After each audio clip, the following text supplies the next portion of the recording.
3절로 4절 함께 봉독하시겠습니다. 심령이 가난한 자는 복이 있나니 천국이 그들의 것이며 애통하는 자는 복이 있나니 그들이 위로를 받을 것이며. 아멘. 할렐루야. 하나님 아버지께서 이 시간 주의 현현을 통해서 함께 하십니다. 아멘. 예수 그리스도께서는 어제도 오늘도 영원토록 살아계셔서 지금 이 자리에 우리 마음속에 우리와 이 자리에 함께 하시는 줄로 믿습니다. 이 시간 성령님이 운행하시면서 하나님의 놀라우신 영광을 드러내는 귀한 시간 될 줄로 믿습니다. 아멘. 네, 이제 지난주에는 우리가 심령이 가난한 자에 대해서 우리가 함께 생각해 보았습니다. 우리 이 팔복, 이 산상수호는 정말 하나님의 이름으로 우리가 살 수 있는, 하나님의 뜻을 이룰 수 있는 귀한 진리의 교훈, 이 세상에서는 교훈이라고 하지만 생명의 구원론 말씀인 줄로 믿습니다. 우리 예수님께서 공생의 사역을 시작하시면서 처음에 이 말씀을 주심으로 인해서 우리가 어떻게 살아야 하고 어떤 마음가짐으로 나아가야 되고 어떻게 하나님께 영광을 돌려야 될지 우리의 삶을 여기서 잘 보여주고 있는 것이라고 여러분 말씀을 들었습니다. 이 말씀을 매일같이 묵상하고 이 말씀대로 살려고 할 때 천국이 내 마음속에서 이 땅 위에서 이루어질 뿐 아니라 영원한 천국도 소유하게 될 줄로 믿습니다. 심령이 가난한 자는 이제 어떤 사람이라고 말씀을 드렸나요? 자신의 한계를 느끼고 나는 아무것도 할 수 없습니다. 나의 지혜와 나의 능력이 있는 것은 다 무용지물입니다. 오직 나의 지혜와 나의 능력과 모든 것은 다 주님 안에서 이루어지는 것이니까 나는 아무것도 할 수 없지만 주님이 함께 하시고 이끌어 주실 때 나는 할 수 있습니다 하는 이런 마음인 줄로 믿습니다. 이것은 나를 비운 마음이고 예수님을 따라가는 마음이고 좁은 길 좁은 문으로 나아가는 길이고. 아멘. 그러므로서 이렇게 심령이 가난한 자의 마음을 가질 때 그 다음에 애통하는 그 다음 두 번째 복이 따라오게 될 줄로 믿습니다. 그래서 심령이 가난한 자에 대해서 제가 이름만 이렇게 몇 명을 지난주에 말씀을 드렸는데 잠깐 동안 살펴보면은 기드온, 모세, 다윗, 이사야, 베드로, 바울, 그리고 마지막 예수님까지 해서 많은 사람들이 심령이 가난한 마음으로 살았던 분들입니다. 우리가 잘 아는 기드온은 그 사사시대, 사사는 심판관, 판관, 재판관이라는 뜻인데 하나님의 뜻을 받아서 그것을 가지고 그 시대에 어려웠던 난국을 헤쳐나가는 사람들. 그래서 연합은 그런 뜻이거든요. 근데 사사에서 선비사자에 스승사자를 해서 약간 말을 어폐 있게 한국자는 기록해놨는데 본래는 저지, 저지라고 영어가 저지해가지고 판단하는 거죠. 예, 그런 심판, 그런 뜻이라고 그러거든요. 그 사사시대에 있던 사사인데 처음에는 그냥 아무것도 아닌 평범한 사람이었습니다. 그때 주의 천사가 나타나서 너가 이제 하나님으로 인해서 이제 내가 이 나라를 구할 용사가 될 거다. 그랬을 때 우리 같으면 제가요? 아이고 감사합니다 하고 막 나갔을 텐데 이 기드온이는 그러질 않고 저는 우리 가문에서 우리 지파에서 우리 집안에서 가장 약하고 그러는 사람입니다. 제가 어떻게 그 일을 할 수 있겠습니까? 그렇게 나갔을 때 주의 천사가 너는 강한 자라고 말씀하면서 결국은 300명 용사로 수많은 적군을 물리치고 이스라엘을 구했습니다. 그럼 미디안하고의 싸움이었죠. 그러므로 말미암아 그런 마음, 나는 아무것도 아닙니다. 제가 무엇을 할 수 있겠습니까? 그랬을 때 자기의 낮춰진 마음을 보고 주님이 도와주는 줄로 믿습니다. 또 모세도 보면은 이제 왕족의 애굽 나라의 왕가에서 살았죠. 그쵸? 애굽 바로 왕의 공주. 그 바로에게는 바로가 이제 그냥 이제 중요하지가 않아서 이렇게 이름 안 썼다고 그러는데 바로가 이제 많잖아요. 프톨레미 뭐 해가지고 여러 왕들이 있는데 그 중에 한 바로의 공주는 무남동료 외딸이었어요. 무남동료 외딸이었는데 아주 좀 전사 같은 사람이었는데 이제 이 바로의 공주가 모세는 물에서 건짐을 건져냈다라는 뜻이에요. 그러니까 이때 이스라엘 백성이 출애굽을 해서 이제 출애굽하기 전이죠. 예, 이스라엘이 이제 요셉으로 인해 가지고 애굽 땅에 정착해서 많은 국민들이 막 생겨나니까 백성들이 생겨나니까 이 애굽에서 이제 불안해 가지고 자기네 나라를 이제 얘네들이 이제 반란 일으킬까봐 엄청 고생을 시킵니다. 고생을 시키고 이제 그런 가운데서 이제 남자아이가 태어나면 다 죽이라고 그랬는데 모세의 아름다움, 하나님 보실 때 아름다움이었습니다. 그 아름다움을 보고 그 엄마가 이제 갈대 상자에다가 물에 띄워 보내서 바로의 공주가 구해내게 되고 그리고 나서 이 모세는 엄마가 유모였습니다. 그러니까 이 엄마가 유모면서 젖을 물리면서 이 아이를 이제 한동안 길렀거든요. 젖될 때까지 기르면서 이스라엘의 민족에 대한 것을 계속 심어줬을 겁니다. 그래서 이 모세는 바로의 공주의 아들 왕자의 자리에 있으면서도 그의 마음속에는 그 이스라엘을 구원하고자 하는 그런 마음이 있었습니다. 그래서 자기가 구원자가 된 줄 알고 이제 폭력으로서 이제 애국 사람을 죽이고 결국에는 도망자의 신세가 돼서 미디안 광야로 도망치게 됐는데 거기에서 이제 40세에 도망쳤습니다. 40년을 그 광야에서 머물다가 80세 됐을 때 하나님에게로 부름을 받습니다. 그 가시떨기 나무라고 그랬는데 나무가 아니라 그냥 이렇게 풀 같은 거더라고요. 가시가 많이 달린 풀 같은 데인데 거기에 하나님의 영광의 불꽃이 막 타오르는데 그 나무 그 덩불이 타지가 않는 거예요. 그때 하나님의 부르심을 입었을 때 모세는 나는 아무것도 할 수 없습니다.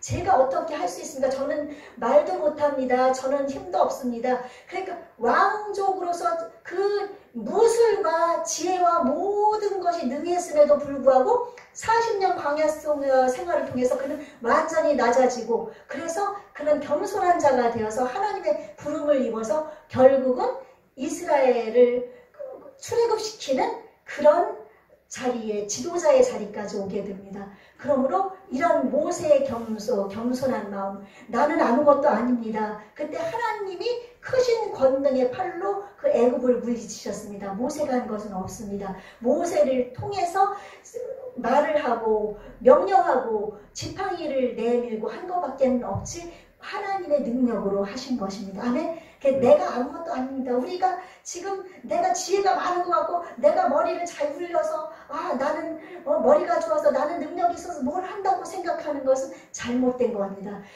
하나님이 재물 얻을 능을 우리에게 주셨으니까 하나님이 재물 얻을 능을 안 주시면 돈도 벌 수가 없습니다.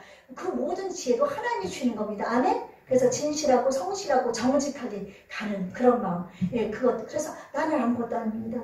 또 다윗도 보면은 왕으로 기름 부음을 받았지만 그는 참으로 저는 아무것도 아닙니다. 하나님 앞에 무조건 하나님 앞에 복종하면서 겸손하게 나아갔을 때 하나님이 전무후무하게 내 마음의 합한 자라고 인정을 하는 그런 왕이 되었습니다. 수많은 이스라엘과 그 유대의 왕들이 있었지만은 그들 중에서 하나님 앞에 온전히 섰던 사람은 다윗밖에 없습니다. 하나님 앞에 바로 섰던 왕들도 나중에는 이방신을 섬기면서 막 실패하고 막 그랬던 것이 많은데 다윗은 끝까지 겸손했습니다. 하나님 앞에 오 주여 어떻게 저와 같은 사람에게 오시나이까 그렇게 하나님 앞에 그렇게 겸손하게 나갔더니 하나님은 끝까지 그를 붙들어서 그렇게 정말 하나님 앞에 인정받으면 얼마나 기쁘겠습니다. 우리도 하나님 앞에 인정받기 위해서 그렇게 살아야 될 줄로 믿습니다. 저는 아무것도 아닙니다. 이사야 선지자 참으로 예수님이 오시기 전 700년 전에 예언했던 선지자입니다. 많은 어려움, 포로로 돼가는 그 이스라엘 백성들 위해서 예언했던 이사야가 부름을 받을 때 이사야 6장에 보면은 우시야 왕이 죽던 해 성전에서 이제 하나님을 만나게 됩니다. 그랬을 때 그가 천사를 보면서 하나님을 만나면서 화로다 나여 죽게 되었소이다. 나는 입술이 부정한 자입니다 하면서 하나님 앞에 정말 그 위대한 선지자로 부름을 입으면서 자기는 아무것도 아니라고 그랬을 때 하나님께서는 그를 이제 천사를 보내서 화저로 입술을 지지면서 그를 거룩하게 만들어서 하나님의 종으로 사용을 하셨습니다. 우리도 역시 이렇게 하나님 앞에 겸손해서 베드로 사도도 마찬가지입니다. 베드로도 예수님이 그 갈릴리 바닷가에서 너는 나를 따라오라고 했을 때 그 다음에 마지막이죠. 나를 따라오라고 할 때 저는 죄인이로소이다.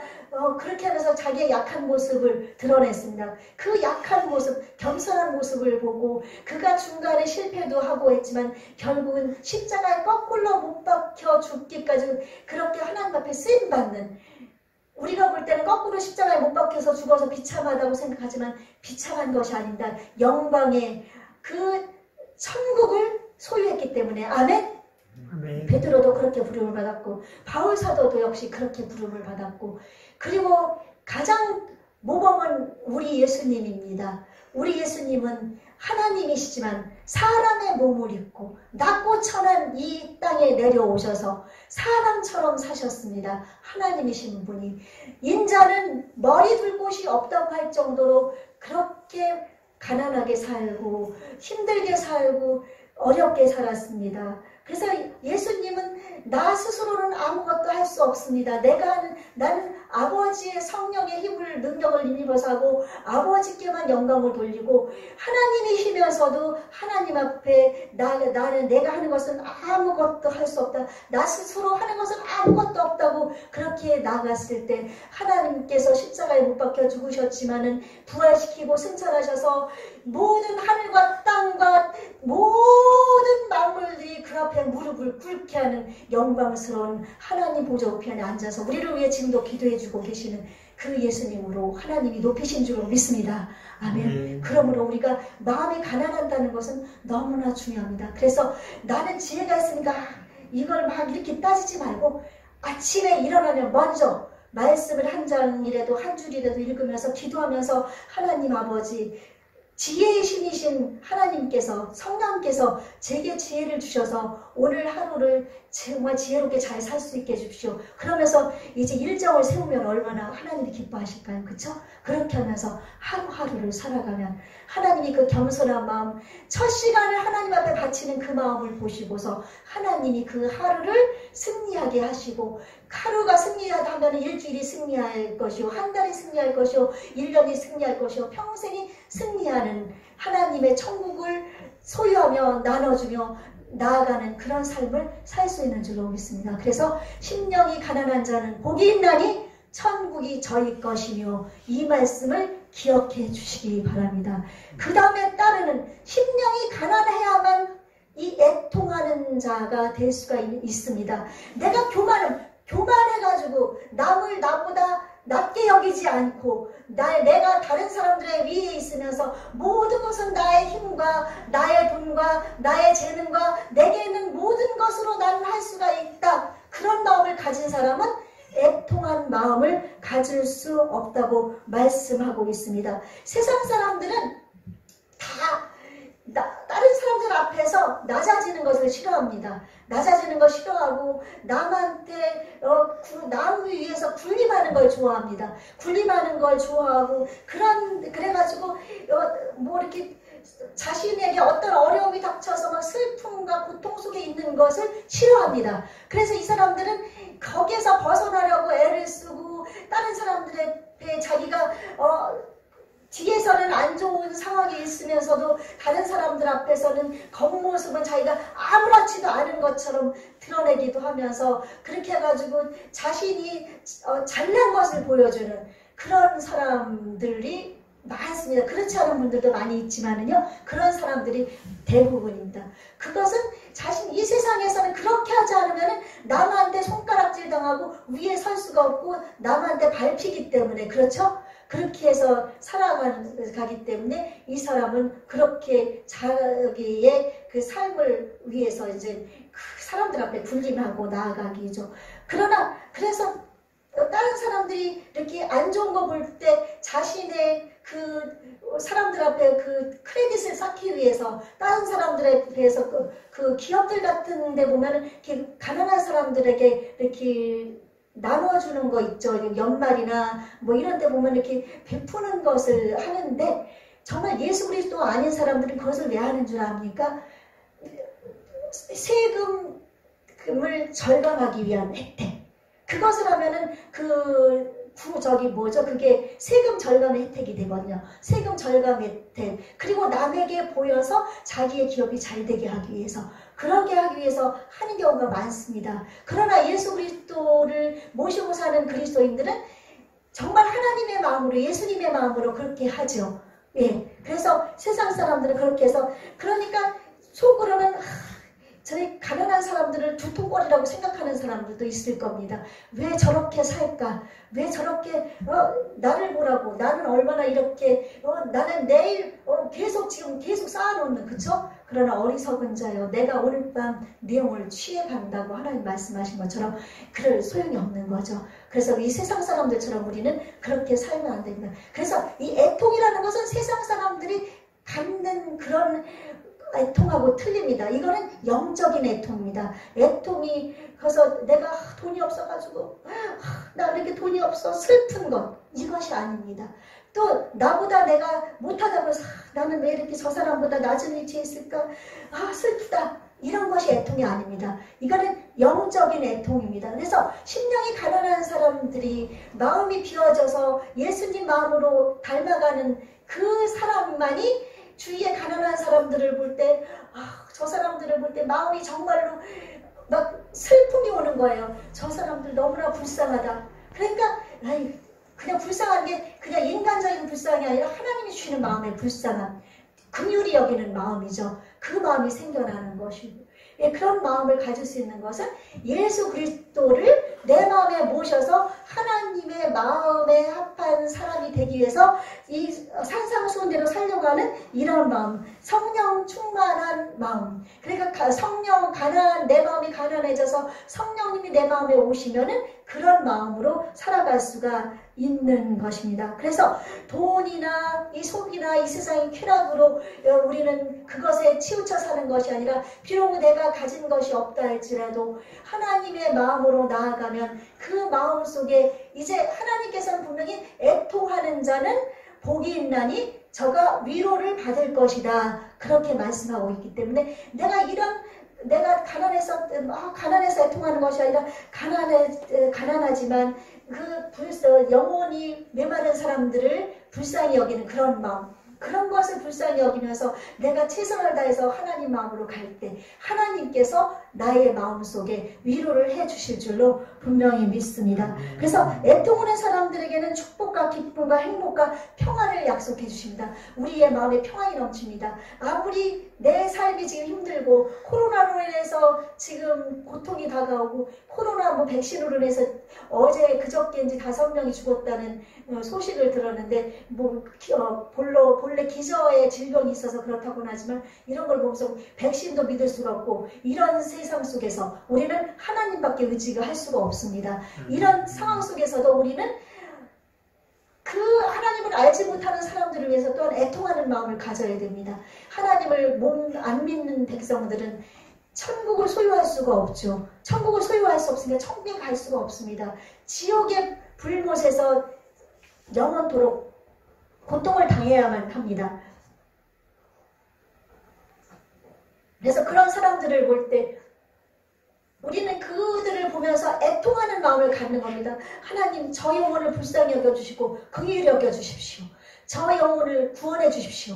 이런 마음을 가질 수가 있는 것이지요. 그래서 우리는 성령 충만하기 위해서 늘 기도해야 될 줄로 믿습니다. 성령 충만해서 내 마음이 정말 심령이 가난한 자가 되고 내 마음에 정말 애통하는 마음이 올 수 있도록 우리가 나가야 될 줄로 믿습니다. 그래서 우리 주님을 보면, 우리 주님은 모든 것에서 우리의 본이 되신다고 그랬으니까 애통하는 자의 본도 역시 우리 주님이십니다. 우리가 신앙의 선진들, 우리의 앞에 과거의 성도들, 그분들 중에서도 정말 자신들을 낮추고 애통하는 마음으로 영원 구원을 위해서 살아가고 자신은 목먹고 굶주리고 또 핍박을 당하면서도 그렇게 살았던 그분들을 닮아가는 것도 우리의 목표가 되어야 되지만 우리의 가장 큰 목표는 예수 그리스도인 줄로 믿습니다.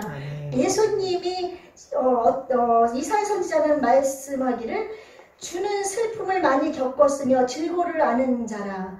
그래서 그는 용모가 너무 상하여서 아무도 그를 흠모하는 자가 없다. 그렇게 얘기를 했습니다. 예수님은 사람들이 이렇게 막 부러워하는 그런 용모가 아니라고 그랬습니다. 예수님은 나이가 좀 많아 보였다고 느끼는 그런 성경 말씀인데 요한복음에 보면은 예수님이 바리새인들 앞에 얘기를 하거든요. 얘기를 하면서 나는 아브라함을 보았다고 한 사람들은 왜 나를 못 보았냐 이런 식으로 말씀했을 때 아브라함은 나의 때 볼 것을 즐거워하였다. 나의 때, 예수님의 때를 볼 것을 즐거워했다고 그랬을 때 이 바리새인들이 아니 너는 나이가 50도 안 되었는데 못 되었는데 네가 어떻게 아브라함을 봤다고 얘기하느냐 그렇게 얘기했거든요. 아브라함을 본 것은 아브라함은 그 당시에 1000년, 1500년 전 사람이잖아요. 그렇게 얘기를 했습니다. 그렇게 그것을 볼 때 예수님이 그때 30세 공생애를 시작했는데 50도 못 되었는데 이런 언어를 그 사람들이 쓴 거 보면 예수님이 나이가 많이 들어 보였다는 것을 압니다. 그러면 이건 이사야 선지자가 얘기한 것처럼 질고를 아는 자고 그래서 이 많은 회개하러 천국이 가까웠느니라 외치면서 이 많은 백성들을 보면서 그 마음에 체열하심, 긍휼히 여기심 그런 마음을 알았기 때문에 우리 예수님은 매일같이 그 사람들의 아픔을 같이 하고 슬픔을 같이 하고 고통을 같이 했기 때문에 그렇게 나이가 많이 들어 보였다고 말씀하고 있는 것을 봤습니다.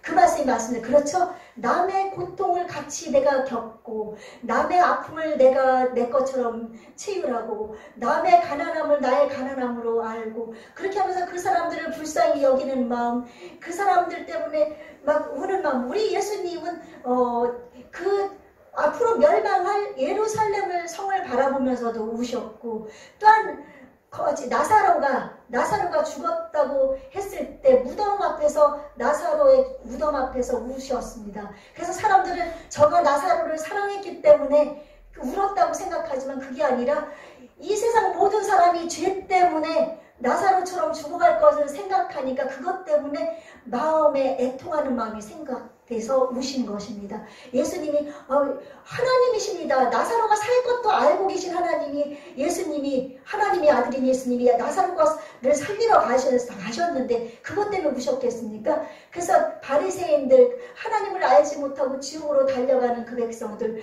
죽음으로 달려갈 그 백성들 이 세상 사람이 나를 믿지 않으면 저렇게 죽을 수밖에 없다는 그것으로 인해서 우리 예수님은 애통하며 우신 것입니다.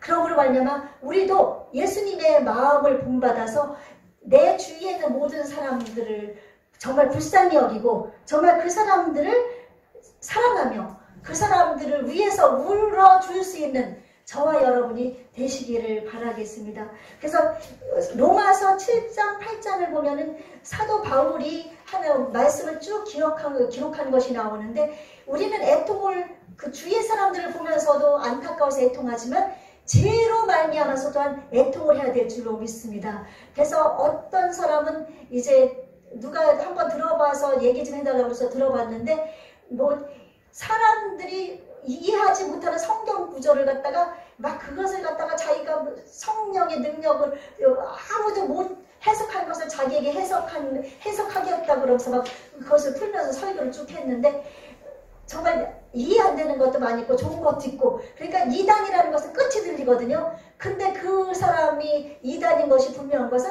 예수님을 마음에 모신 회개하고 예수님께로 나온 하나님의 백성들은 회개할 필요가 없다고 얘기하는 겁니다.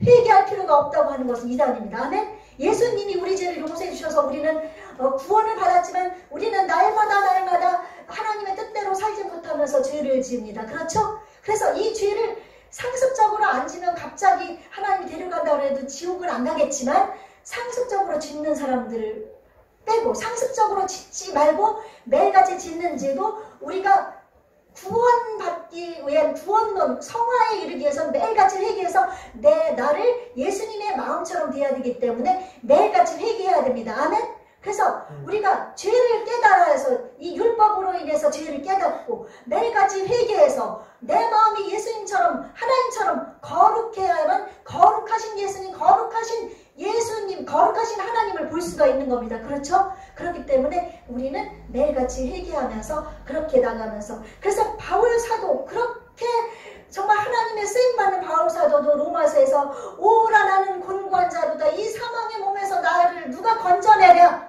그렇게 하면서 한탄을 했습니다. 그 애통을 얘기하는 겁니다. 아, 나는 죄를 안 지어야 되는데 하나님 저는 왜 이렇게 죄를 짓습니까? 성령님께서 도와주셔서 죄를 짓지 않게 해주십시오. 그래서 바울 사도는 나의 주 예수 그리스도로 인해 가지고 이 모든 것을 이룰 수 있다고 얘기했거든요. 그러므로 말미암아 우리는 그 애통하는 마음, 죄로 인해서 남을 위해서 불쌍하는 마음도 같지만 죄를 짓는 나 자신을 위해서도 애통하고 그러므로 말미암아 그럴 때 하나님이 위로를 해주시고 여러분의 마음속에 애통하는 자의 마음속에 하나님의 그 마음을 심어주시고 이 세상에서 하나님의 뜻대로 살 수 있는 그런 사람이 될 수 있는 줄로 분명히 믿습니다. 그래서 내가 예수님을 믿어서 슬프다는 것은 나의 슬픔이 아니라 비탄한 그런 슬픔이 아니라 하나님의 마음으로 하나님께 가지 못하는 슬픔이고 또 그런 사람들은 내 삶을 하나님의 말씀에 비추어서 정말 아주 깊이 있게 생각하면서 말씀을 비추어서 살아갈 수가 있고 그리고 다른 사람들이 볼 때 역시 그리스도인다운 빛된 모습으로 보이기 때문에 위험 있는 그 모습으로 보이게 되고 약보지 않게 되고 그것도 하나님의 마음, 진실한 애통하는 마음 그 마음으로 가지고 갈 때 그렇게 될 수 있는 줄로 믿습니다. 그래서 현재는 슬프고 고통이 온다 할지라도 이제 로마서 8장을 또 한번 오늘 가서 읽어보십시오. 거기에 보면은 예수님을 인해서 현재 고난은 장차 우리에게 나타날 영광의 좋게 비교할 수 없도다. 하나님을 사랑하는 자 그때때로 부르심을 입은 자들에게는 모든 것이 합력하여 선을 이루느니라 하면서 하나님이 이런 말씀으로 통해서 우리에게 위로를 주시고 우리에게 기쁨이 넘쳐나게 될 줄로 믿습니다. 그래서 애통하는 자는 위로를 받아서 마음에 성령의 기쁨, 하나님의 기쁨이 넘쳐날 줄로 분명히 믿습니다. 그러므로 이렇게 되기 위해서는 늘 강조하지만 성경 말씀을 읽으십시오. 묵상하십시오. 연구하십시오. 기도하십시오. 그리고 하나님의 도움을 구하시고 성령님의 도움을 구하십시오. 성령도 우리 연약함을 도우시나니 우리가 마땅히 빌 바를 알지 못하지만 성령이 말할 수 없는 탄식으로 우리의 진이 간구하신다고 말씀하셨으니까 성령님의 도움을 구하는 겁니다. 하나님 앞에 하나님 성령님을 보내셔서 저가 기도할 수 있도록 도와주시고 하나님 말씀을 깨달아 알 수 있게 해주시고 하나님 말씀대로 살 수 있게 해주시고 정말로 내 심령이 가난해져서 정말 애통하는 하나님 앞에 이런 사람이 되어서 위로를 받을 수 있는 이런 사람이 되게 해주십시오. 그렇게 나아가셔서 하나님의 뜻을 이루시고 이 땅에서 천국을 이루시고 영원한 천국을 소망하고 우리가 나아가는 저와 여러분이 되시기를 주님의 이름으로 부탁을 드리고 축원합니다. 아멘.